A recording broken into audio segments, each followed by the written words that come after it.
Abby, Clem. Yes, if Kevin Nolan could get... I can't remember who he said in the playoffs. Oh, hiya. How are we? Oh, that's a good start, isn't it? Yeah, how are we anyway? Lecture 11. Cool. Feel like a veteran. It's just a pity they're getting worse, isn't it? Still. They say that. They reckon... I've been studying the history of podcasts, and they reckon between... I think it's 72% of podcast stroke lectures. What was that figure now? 72% of lectures dip in quality after the third or fourth episode, generally. Not regaining their initial quality for usually up until around about lecture 18. Oh, great, Cardiff had just scored. Always a good moment. Yeah, Saturday afternoon, yeah, 3:45, just coming up to half time. Cardiff had just scored. I'm going to bet on today. It's just strange watching the fucking... I haven't got my daughter until 5 o'clock, so I got the freedom of the TV for the football, and I'm going to bet on. So I'm just desperately hoping that there's 0-0s everywhere, and I can think, right, if I had done a bet, I would have lost. So, yeah. So thinking that I would have lost is a win today. Sums my life up. This should have been, right, this should have been a vintage lecture. I got a lot of friends on Facebook who are comedians. A few years ago, when I was trying to do some stand-up and putting on a few comedy nights, and you obviously get to know people and you befriend people who are comedians with a view to sort of booking them and all that. So I got quite a lot of comedians, friends of mine on Facebook, and noticed a few of them recently been up in arms about Cheggers. Old Keith Chegwin. Because apparently he's got this app out now. Some sort of Cheggers app. And there's just a load of jokes on there, do you know what I mean? It's just a load of fucking bollocks, poxy jokes, one would imagine. You know, what sort of jokes you're going to find on a Cheggers joke app, yeah? Let's be honest. So, you know, you're not going to expect a lot. But apparently, this bloody Cheggers, you can believe what he's been doing. He's been stealing jokes off other comedians. And, that's unfortunate. They're just showing the half-time from Leicester, and there's a big fat bastard in the crowd, and he's got a fucking huge fucking pack of something he's eating there, stuffing his fucking fat face. If anybody's watching that, they'll know what I mean. Fucking, there's a pity. Hopefully, he'll see that tonight, and he'll be like, fuck, I need to sort my fucking head out. But eating, it's just another addiction, isn't it? Cheggers, though, yeah. Cheggers has been stealing bloody jokes, and the comedy circles are up in arms. There's this thing now called the Comedy Guild, and from what I can work out,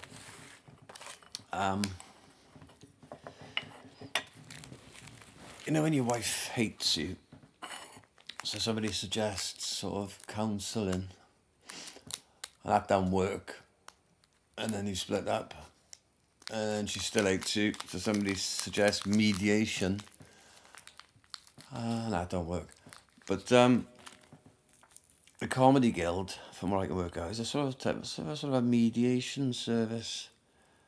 And, you know, there are people saying, oh, you got in touch with the Comedy Guild about Cheggers stealing your jokes and blah, blah, blah.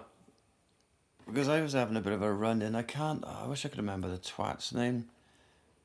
Is this fucking sort of feminist mafia. She calls herself a comedian. But I've seen a few things on YouTube. And, hang on, sorry, my knuckles. Just clicking the old knuckles. Yeah, there's I watched something on YouTube with her, and she was doing some corporate thing, and she said, "I apologise to anybody who was here last year, who may have heard half of these jokes." It's like, right, you're one of those, is it? You know, this is why people complain about their jokes being fucking stolen, because they're using the same ones year after fucking year.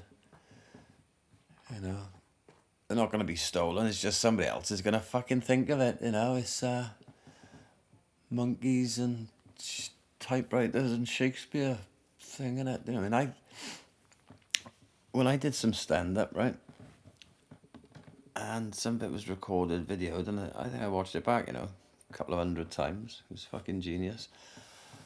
But I did something in there where, you know, I'm going to a shop and the woman says, "Do you want your receipt?" And I'm like, "Yeah, oh yeah," you know, making a big deal about, "Oh yeah, I definitely want a receipt for a packet of fucking fags."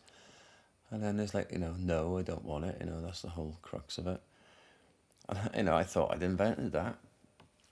And I was watching something on YouTube. I can't remember this guy's name either, but he's dead now. Good comedian though, American bloke, quite dry. Just used to say little sort of one-liners and ended up with a big drug problem. And apparently his parents have set up some sort of a golf day apparently to raise money for people with drug problems. I remember Doug Stanhope pointing out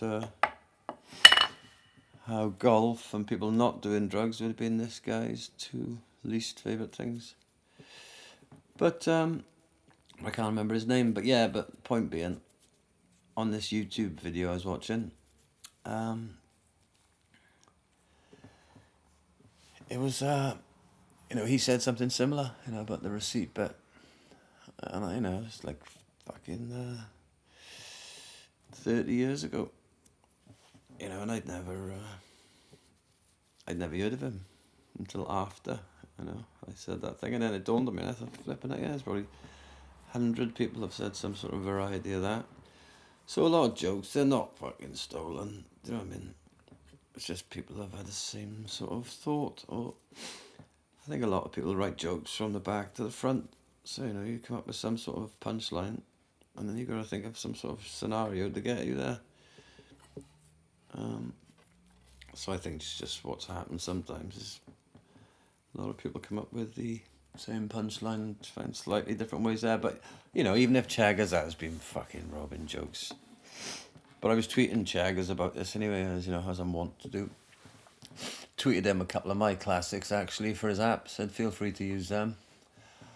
I may have gone down the Linda McCartney, Mo Farah route. They're the only ones I ever remember. But I was saying to Chaggers though, I was tweeting him, and he was tweeting back, you know, inbox tweeting or whatever that's called, DM, direct messaging. Because I have had a little bit of correspondence with him a while ago. He put some sort of joke on about people getting knocked over by bikes.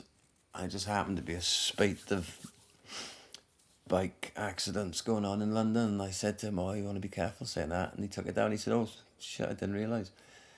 You know, it was just like one of those jokes that you can say forever. Just say it at the wrong time, and it's like, ooh, you're being really inappropriate. But, you know, say it when there's not a spate of bike deaths, and it's fine. Oh, well, why did he message him in Griff to tell him to take it off? It was just a bit of friendly advice, because you could obviously see he didn't know what he was doing. But anyway, so I've spoke to him in the past. If, you know, type it into your phone to somebody whose picture appears sort of about 4 mil square can be counted as speaking to somebody. And I was saying to him, I wanted to interview him for the lectures, you know, about this comedy guild app. And what I said, and he's saying, "No, look, Griff," he's calling me Griff because that's my Twitter name. He said, "Oh, look, Griff, sorry, you know, I just don't do any interviews at all anymore. You know, nothing whatsoever." Which, you know, I don't know if that's true or not, but I can understand it. He has probably been grilled in the press. I think he's some sort of recovering alcoholic, I think. Which, you know, means he's always got the temptation in his head somewhere just to think, well, fuck this for a laugh. I'm going to go out and get absolutely fucking smashed.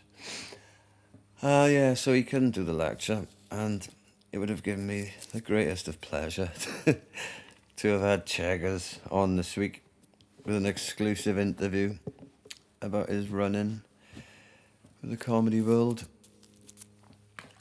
But I thought it was all a bit petty, you know. Because it's easy, you know, I read a book before about mob mentality. It's a fucking very dangerous thing.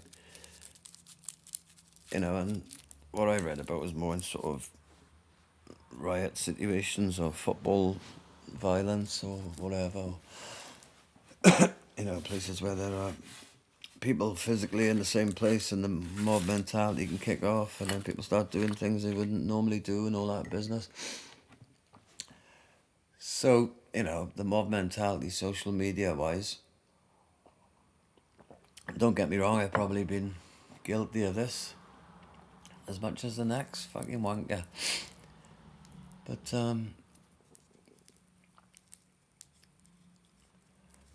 yeah, you had it with Dapper before, and when he was up in arms about Dapper because he said some sort of rape-related joke or whatever, and he ended up on fucking Newsnight in a turtleneck, fucking acting a cunt saying sorry. Until, in fairness to him, about a month later, he realised, fuck this, what am I doing? And he brought out this sort of pistic video of, I think it was the old Dapper in heaven or something. He was making a comeback. The real Dapper was back and he was taking the piss out of himself in his fucking turtleneck Newsnight appearance. But the way that the fucking mobs came out for that, and no, I tell you, it was a fucking nightmare for it. It was Ewan McIntosh, Keith from The Office. Now, I used to be friends with him on Facebook, right? Started through that call centre I used to watch at. I'm sure he used to crack one off over the tea lady. But I was quite friendly with him on Facebook and we used to chat away loads, do you know what I mean? Because I found him very interesting, you know. Quality in The Office, he's been in a few other things and, you know, he's a sort of, he's an actor, do you know what I mean? He's, leads a very interesting life. So yeah, I enjoy speaking to him, but we fell out over some sort of comment I made, and I suggested that he seems to think, I can't remember the exact details, that he seemed to think that I said that all Chinese people are ugly. And, you know, I cannot imagine for a minute me saying any such bloody thing. But it ended up with Macintosh calling me, to Ricky Gervais on Twitter, calling me a massive racist. And obviously I took umbrage with this. He blocked me on Facebook and all that. And, you know, and I was tweeting him for a while. I tore him apart on Twitter, actually. Do you know what I mean? Because he's an actor. I'm just somebody who's funny. So he was just trying to take the piss out of me, you know, on Twitter. And I just fucking lynched him. Every time he said something, I just fucking took that and him apart. And in the end, he just blocked me on Twitter because he fucking gave up, I'm sure. But a bit gutted about that with old Macintosh, you know, because he's calling me a massive racist. And I think I mentioned at one point that he used to write a column in the Sunday Sport. So I said, does that make you a massive sexist? You know, which to him, I'm sure, would be an absolute crime. You know, he was up in arms over Dapper and his version of my Chinese comment. You know, if you want the truth, I don't particularly find the Chinese female look, the general sort of look that comes out of China, particularly to my taste. You know, I don't imagine, you know, your average Chinese bloke would have similar taste to me, you know. Well, I'm not sure what I was trying to point out, but, you know, whatever I was saying.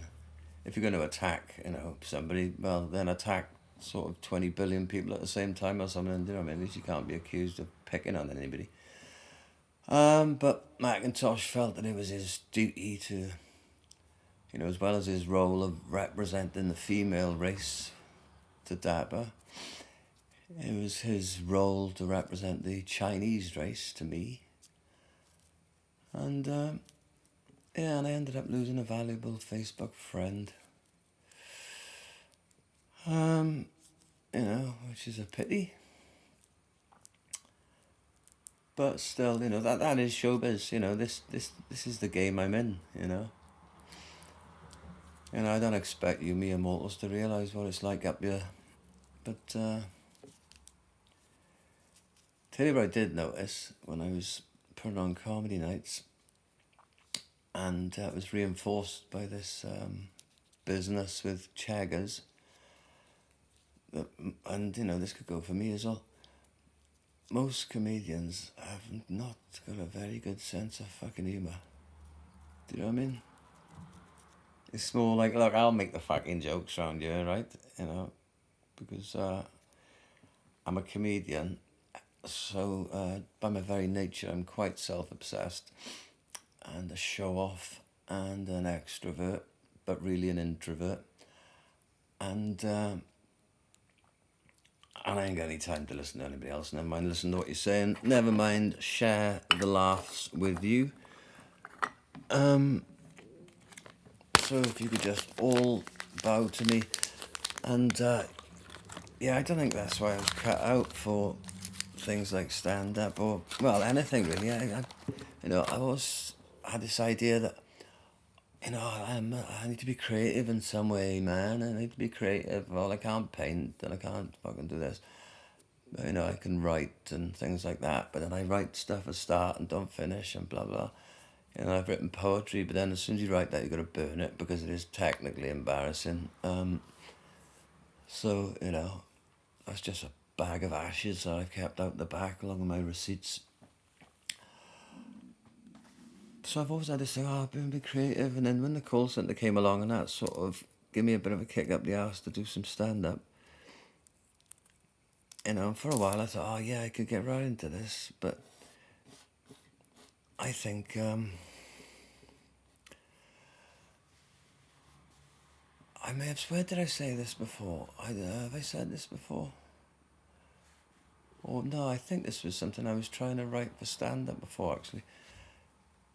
But I think it's true. I think there's two reasons why people get into stand-up, become stand-up comedians, especially when you do it from when you're 20 or whatever. I think the first reason is, you're just one of these fucking spoilt little kids. You spent your whole life with your mum just telling you, oh, you're the greatest, and, and you've actually bought into that bullshit. And you've just got this fucking confidence that you've got no right to possess, you know what I mean? And, you may have a bit of an education as well, if you've come from that sort of privileged background. And this isn't, it's not purely privilege. You can get this sort of upbringing in more modest houses. But, you grow up thinking, oh, I'm just amazing. And and you're quite funny amongst your group of retarded friends and all that. And then you get into stand-up, and you are like a sort of little show-off running around. And I think there's a lot of people get into it for that reason, or down that route. And I think other people get into it, and maybe they get into it a bit later, generally. I got, no information to back this up, apart from what I think may be happening. But the other route in, I would imagine if your head is just so fucked, right? And you're so sort of like lost in this world, what the fuck's going on, what are you supposed to be doing? And you just sort of stumble in it as some sort of way of trying to fucking get your head around everything, in a way of getting things off your chest, because it's the ideal medium for that, Or it would be anyway if people didn't censor themselves, or if they didn't have to answer to the Comedy Guild if they got involved in a run-in, yeah, like I did with that fucking slag on fucking Twitter. But then, she must have contacted the Comedy Guild, and then they emailed me, and they're like, we've heard you had a bit of a fucking dispute. I just told somebody they're a twat. You know what I mean? And it's not in dispute. I wasn't asking. She agreed with me. She is a fucking twat. But you know, the Comedy Guild had somehow got hold of my email address, emails, and I sent them back some sort of sarcastic fucking email, which will let them know exactly where I stand with them. And funny enough, they haven't got back to me. So yeah, but I think the second route into stand up is because your head is just so fucked. You just it just ends up being that or just fucking go mental. But yeah, after my brief foray into it, I just thought, fuck, you're not fucking cut out for this, Rich. Do you know what I mean? I'm not able to mentally go to fucking war with people twice a week. Do you know what I mean? And obviously that's not what it's supposed to be about, but fuck, you gotta be prepared for that. Even if it's just going to war with yourself. Do you know what I mean? I had a fucking awful experience once doing it. 3 times I did it, twice it was alright, and once it was just absolutely awful. My head was fucked before I started. I really shouldn't have been doing it. I knew that. I had no preparation apart from fucking drug abuse. No material. Because I thought, no, you can't just write stuff all the time and then say it, which I'd sort of done the first couple of times. I had a general idea what I was going to talk about. And I was, by this point, by my third gig, I was ready to branch out into a more sort of, into a more spontaneous sort of, material. And, yeah, I got on stage with my head absolutely mashed, and it fucking just didn't happen. And it was a night I'd put on myself, and Chris Dangerfield and Benjamin Crellin were there as well, and they were on after me, and they were both fucking brilliant. Which meant, everybody, which was my thinking, behind. It was the textbook reason I was doing these nights, so I could go on to have a sort of practice, get into it. And if I was shit, I've good comedians there, so the people that actually paid to come in wouldn't feel ripped off by Griff. We're not paying to listen to you prove you can't do this. Do you know what I mean? So the other two were fucking brilliant, which made it a better night. So from the point of view of me being a promoter, it was great because I thought it through like that, and the other two, as I say, were very, very good. But from the point of view of me wanting to do stand-up comedy, it fucking ended me. Do you know what I mean? And that's my fucking character defect. Do you know what I mean? First hurdle, bang, and to get to a point where you're standing on stage doing your third stand-up appearance, whatever you want to call it, third effort at stand-up. To get to that point, I'm thinking about it now. I've never thought about it before this minute. But you've got to have overcome a lot of hurdles, I think, to get to that point. Doing your third one. But it just taught me to respect the art, I suppose. Didn't do any preparation. I thought, I'll be alright, do you know what I mean? See what happens, type thing. And it was like, bang, it was, I've had quite a few kick-ins in my life, do you know what I mean? Mostly when I was like sort of younger, 19, 18, out pissed and chopsy or whatever, but I can't think of a single kick-in that I've had, the memory of it, even the fucking injuries, that sticks in my mind as clearly as the kick-in I gave myself that night.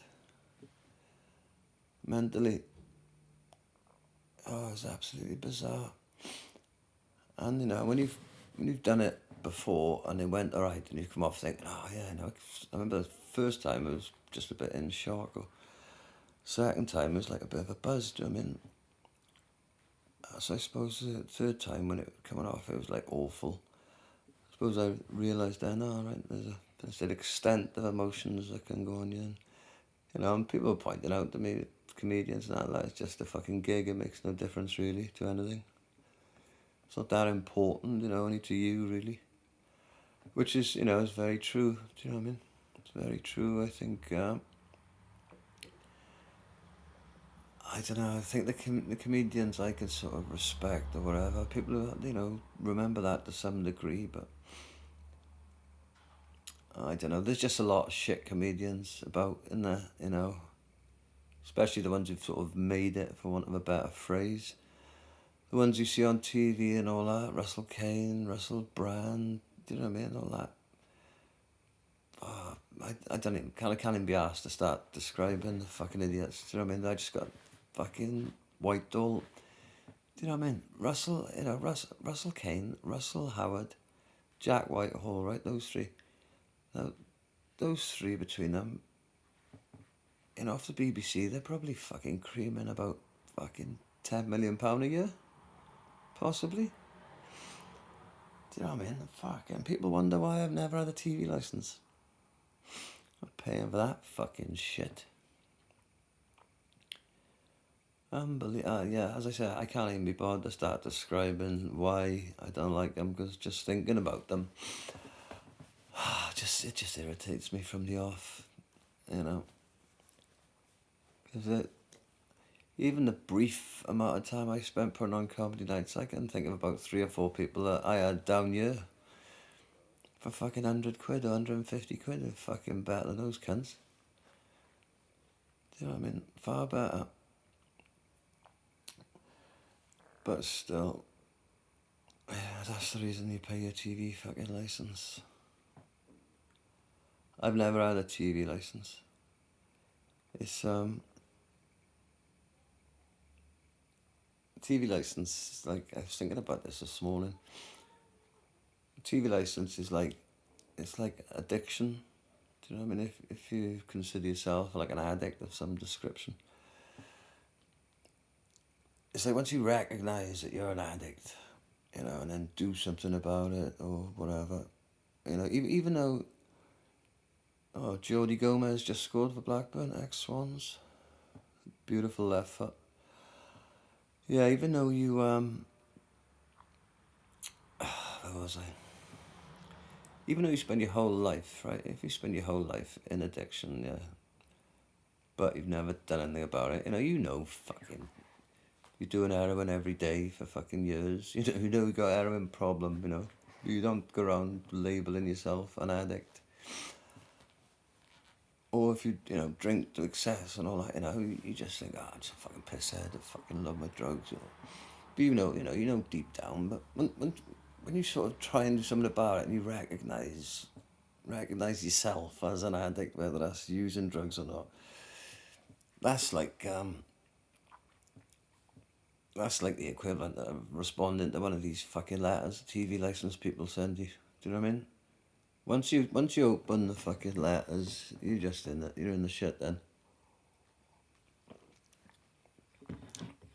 Because all you're going to do is get in touch with them, and then they're going to get in touch with you, and then they're going to want to know your name, and then once they know your name and your address, and you're on the books, and then they know when you're supposed to have one, they know when it runs out, and blah, blah, fucking blah.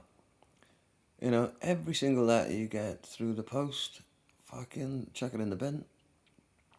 And somebody knocks the door and says, I'm here from TV licensing, just close the door and fucking go back in your house. Because at some point they'll go. Do you know what I mean? And that is the end of that. Don't even speak to the fucking idiots. Luckily, where I live, I can see my front door from a sort of vantage point of not having to open the door if I don't want to. So if I don't recognise who it is, then I just don't open the door. Do you know what I mean? Which means I obviously miss out on meeting loads of Jehovah's and all that. And if I want to sign up to some sort of cancer charity, I got to go through all the rigmarole of walking through town for somebody to come up and ask me. Don't get the convenience of being able to do it on my doorstep when it's the last thing on my mind, but somebody's knocked the door to remind me that they're collecting money for this disease, which will probably kill me one day. Shut up. But yeah, so once you recognise addiction and all that, then it's just, oh god. Do you know what I mean? You're either in addiction and fucking hating yourself for it and blah blah blah, or you're not in it and you're fucking struggling to stay out of it. Do you know what I mean? Sometimes it's just easier when you're ignorant, to the old thing. But I suppose that only has a shelf life, because then otherwise I'd still be ignorant. Still, yeah, so no Cheggers this week. That's a bit of a disappointment, is it not? Because that would have been great. Could have had a good old chat with Cheggers. And, I'll see what he come up with. Yeah, it's time for the shout outs. Shout going out to KD, the producer, all the man them out there. Shout going out to the Bridgend police crew. Beep, beep, beep, beep, meep, meep. Shout going out to all the policemen them. Shout going out to all the cops, all the robbers out there. Shout going out to everybody from everybody at Lowly Dollar Lectures. All the man them commenting, all them man them regular back and forth. Subscribers, all the man them subscribing. Subscribe if you want to go on YouTube. Yeah, you tell them, Beanie. You tell them.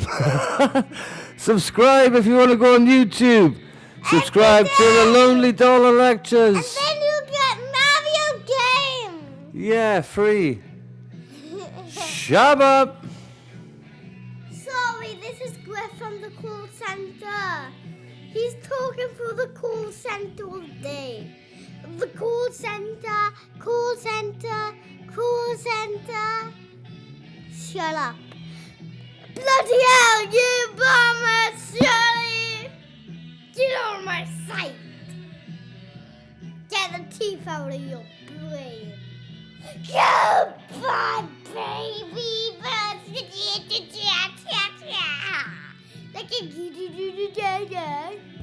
Shut up and don't shame me. You're my destiny. Ooh, babe!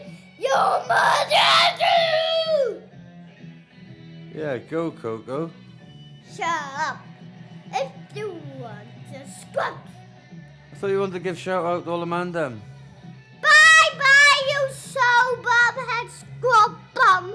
Bloody hell. Say shout out to all the man them. Bye, bum-head scrub bloody hell. Shout out to all the man them. No. Shut up.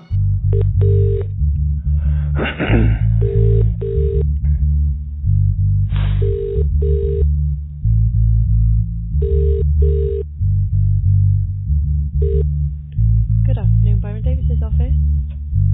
Yes, hello there. It's George here from Clanridian. Hello. Hi. Is Byron available? He's not, I'm afraid. You could try his London office. I think he may still be in the chamber at the moment. Oh, gosh. Yeah, Is it I have, but no.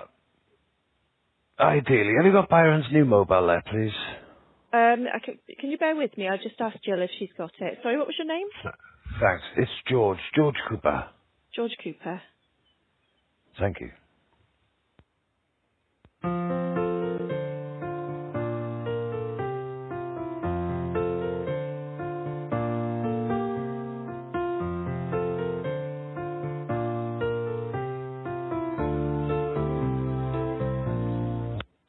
Hello, Mr. Cooper. It's Jill Davis here. How can I help you? Hi, Jill. Well, I'm looking to speak to Byron.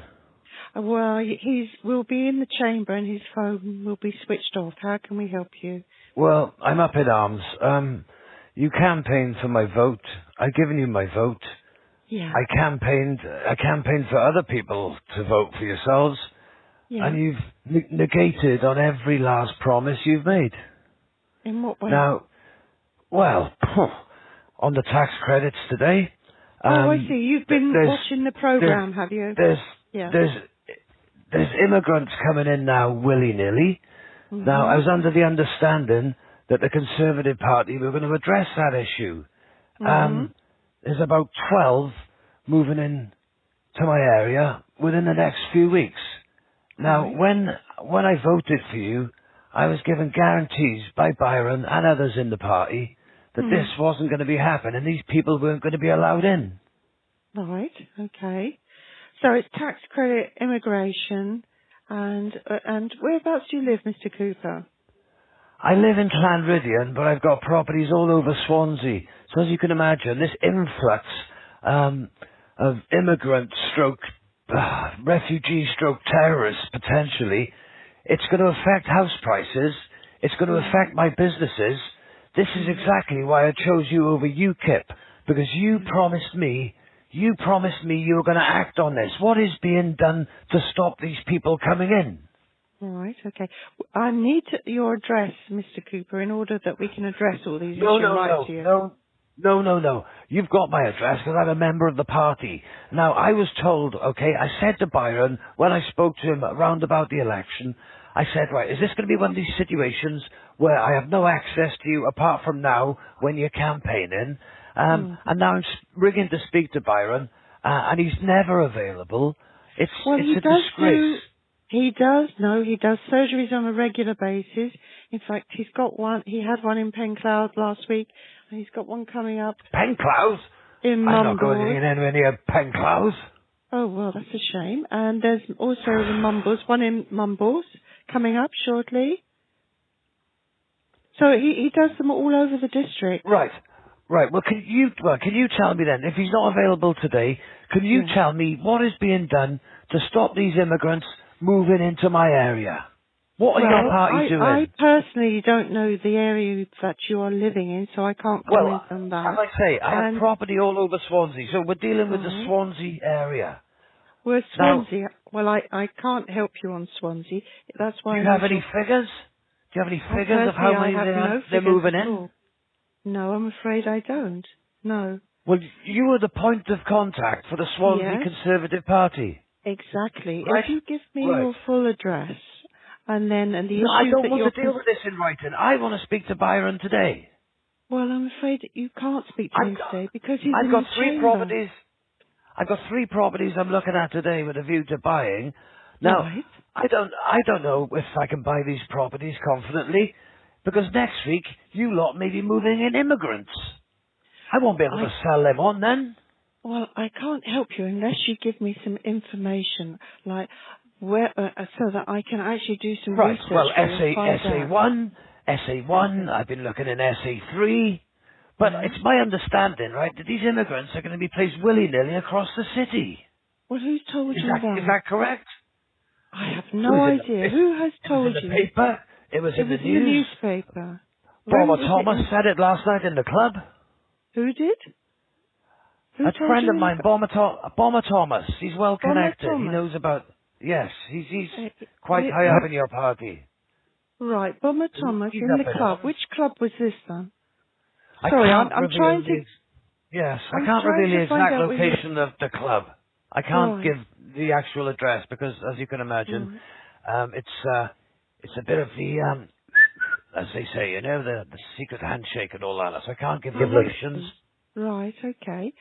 Okay, Mr. Cooper, how can we contact you? You must give me your Well, telephone number. yes, it's 0795. No, I want to speak to Byron. I don't want to Well, be he waiting down can't my phone speak all to you day. unless he knows your phone number, can he? That's a great point. 07952 Yeah, 923 yeah, 794. yeah.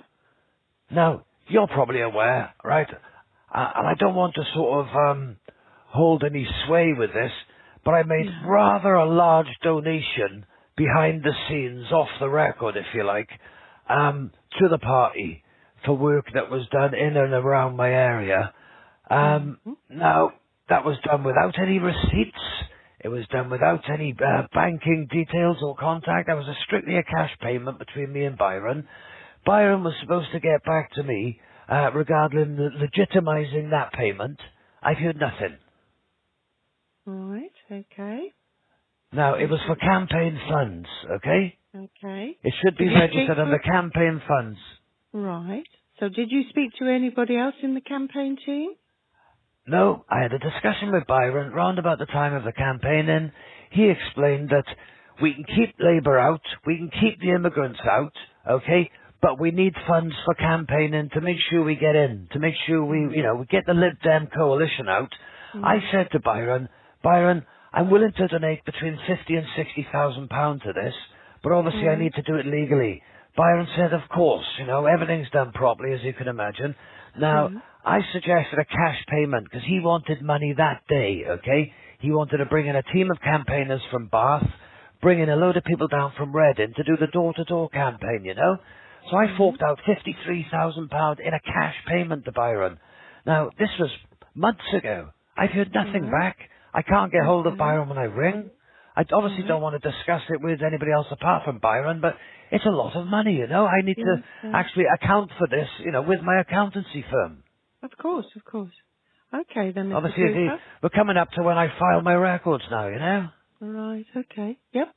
Fine. Okay, I shall bring these issues up, and when Right. he's available, I'm sure he'll make contact with you. Is he in Parliament today, is he? He's in Parliament, he's in the chamber at this present moment, because Right. the Chancellor's been there talking about Yes. his budget cuts. I've just been watching that now, and that, Yeah. you know, this is what's angered me slightly, and, well, basically, I was in town this morning, and I saw dozens of, well, I presume they're immigrants, dozens of foreigners, you know, dozens. Yeah. And these are the sort of things that Byron promised me. These issues would be cleared up and these people would be moved along to, you know, Newport and areas like that, you know? Right, okay. Okay. Byron gave me his word. Right, I see. Okay then, I'll make a note of all this and pass it on. That's lovely. Thank you. Okay. You're welcome. Regards. Bye. Bye now.